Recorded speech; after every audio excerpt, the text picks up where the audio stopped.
मलपित्त व पोटाचे विकार, छातीत जळजळणे, पोटात जळजळणे, घशाला आंबट पाणी येणे, डोके दुखणे, पोट फुगणे, पोट गच्च होणे, गॅसेस, 2-3 वेळा शौचालयात जाऊन देखील पोट साफ न होणे, IBS, कोलायटिस, मूळव्याध, फिशर, भगंदर यावर विशेष आयुर्वेदिक उपचार.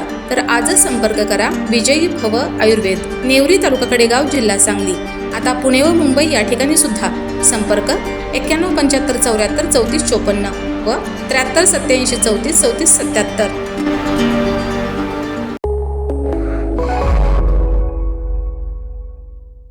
नमस्कार, मी मयुरी आणि आपण पाहत आहात 7 स्टार न्यूज.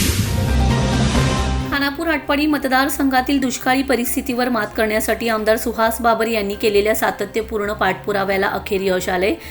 आमदार सुहास बाबर यांच्या मागणीनुसार आणि प्रयत्नांमुळे टेंबू उपसा सिंचन योजनेचे पाणी सोडण्याची कार्यवाही सुरू झाली असून आता मतदारसंघातील तलाव, बंधारे आणि जलसाठे भरण्याचा मार्ग मोकळा झालाय.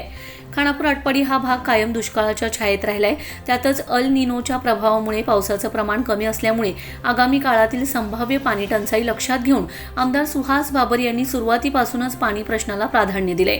याच पार्श्वभूमीवर आमदार सुहास बाबर यांनी जिल्हाधिकारी, जलसंपदा विभाग आणि संबंधित अधिकाऱ्यांकडे सातत्याने पाठपुरावा करत टेंबू योजना तातडीने सुरू करण्याची मागणी केली होती. खानापूर आटपाडीतील सर्व लघु पाटबंधारे, तलाव, बंधारे व जलसाठे टेंबूच्या पाण्याने भरून घेण्यात यावेत अशी आग्रही भूमिका त्यांनी मांडली होती.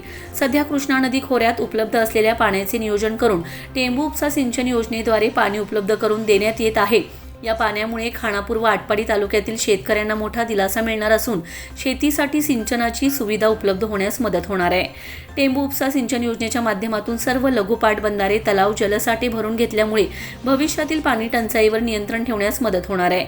आमदार सुहास बाबर यांच्या सातत्यपूर्ण पाठपुराव्यामुळे टेंबू योजनेचे पाणी मिळाल्याने खानापूर आटपाडी तालुक्यातील नागरिकांमध्ये समाधानाचं वातावरण निर्माण झालंय.